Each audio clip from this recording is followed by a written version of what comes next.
الحمد لله رب العالمين والصلاة والسلام على سيد الأنبياء والمرسلين أما بعد فأعوذ بالله من الشيطان الرجيم بسم الله الرحمن الرحيم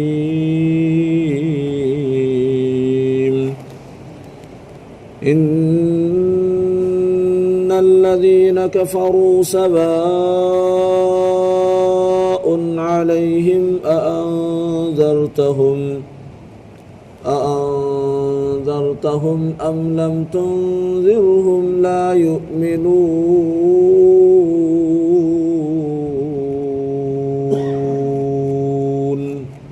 صدق الله العظيم۔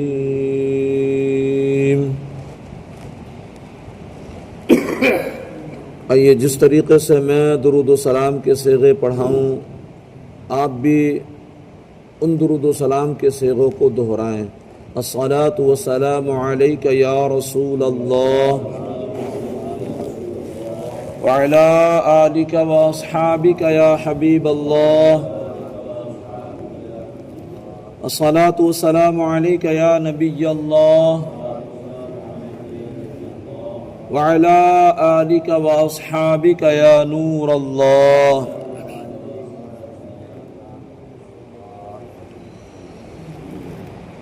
جب بھی مسجد میں داخل ہوا کریں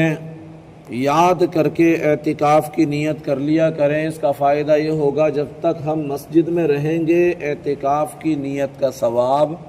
ملتا رہے گا۔ نویت سنت الاعتکاف۔ اللہ پاک کلام مقدس میں ارشاد فرماتا ہے بے شک وہ لوگ جن کی قسمت میں کفر ہے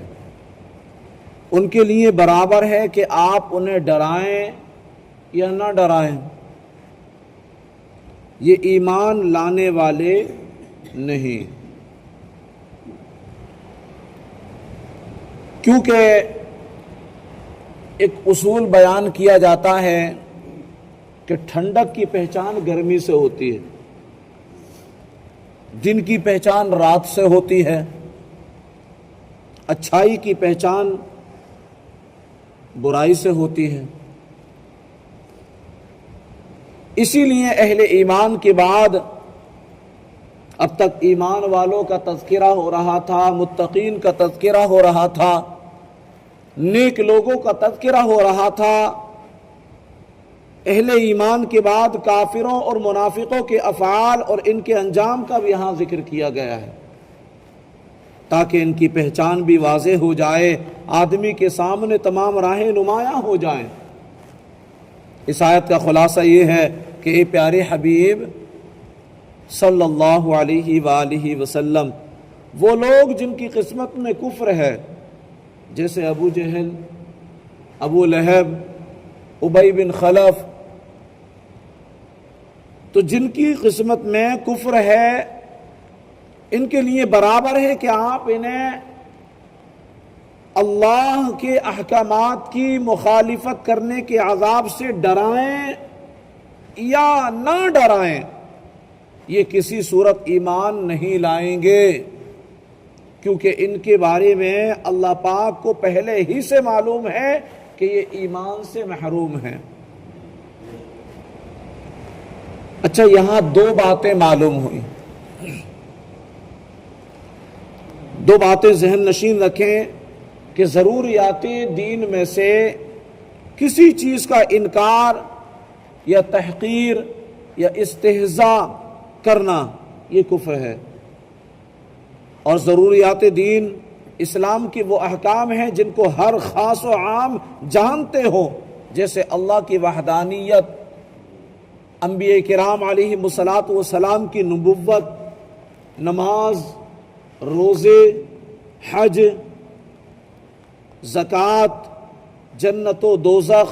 قیامت میں اٹھایا جانا، یہ سب ضروریات دین میں سے ہیں۔ عوام سے مراد وہ لوگ وہ مسلمان ہیں جو علماء کے طبقے میں شمار نہ کیے جاتے ہوں مگر علماء کی صحبت میں بیٹھنے والے ہوں،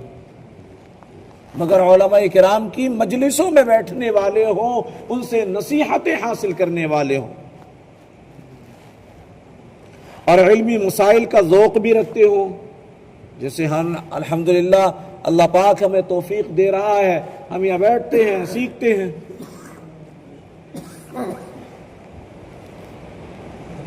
اس سے وہ لوگ مراد نہیں جو دور دراز جنگلوں پہاڑوں میں رہنے والے ہوں، جنہیں صحیح کلمہ بھی نہ پڑھنا آتا ہو، کہ ایسے لوگوں کا ضروریات دین سے ناواقف ہونا اس دینی ضروری کو غیر ضروری نہ کر دے گا، بلکہ ایسے لوگوں کے مسلمان ہونے کے لیے یہ بات ضروری ہے کہ وہ ضروریات دین کا انکار کرنے والے نہ ہوں، بھلے سے ان کو ضروریات دین نہ آتا ہو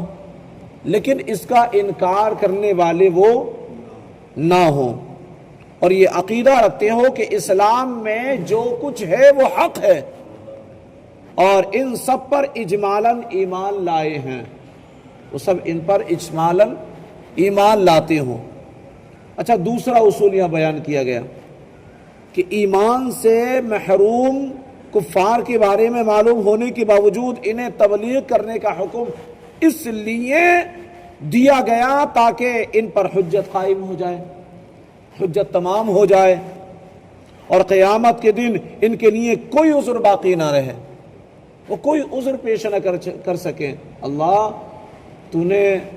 نیک بندوں کو اپنے کیوں نہ بھیجا کہ ہمیں نیکی کی دعوت دیتے، ہم تیری آیتوں پر ایمان لاتے، سدھر جاتے، وہ ایسا کوئی عذر پیش نہ کر سکیں۔ اللہ فرماتا ہے رسلا مبشرین ومنذرین لئلا یکون للناس علی اللہ حجۃ بعد الرسل وکان اللہ عزیزا حکیما۔ فرمایا ہم نے رسول خوشخبری دیتے، ڈر سناتے بھیجے تاکہ رسولوں کو بھیجنے کے بعد اللہ کے یہاں لوگوں کے لیے کوئی عذر باقی نہ رہے، اور فرمایا اللہ زبردست ہے، حکمت والا ہے، اور ایک دوسرے مقام پر فرمایا وَلَوْ أَنَّا أَهْلَكْنَاهُمْ بِعَذَابٍ مِّن قَبْلِهِ لَقَالُوا رَبَّنَا لَوْلَا أَرْسَلْتَ إِلَيْنَا رَسُولًا فَنَتَّبِعَ آيَاتِكَ مِن قَبْلِ أَن نَّذِلَّ وَنَخْزَىٰ۔ فرمایا اور اگر ہم ان رسول کے آنے سے پہلے کسی عذاب سے ہلاک کر دیتے تو ضرور کہتے اے ہمارے رب،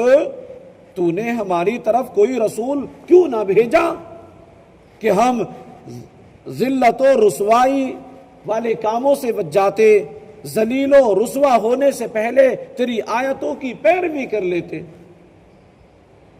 لہٰذا انہیں تبلیغ کرنے سے ایک فائدہ یہ بھی حاصل ہوا کہ اگر ایمان نہیں لائے لیکن حضور پاک صلی اللہ علیہ وسلم کو انہیں تبلیغ کرنے کا ثواب ضرور ملے گا۔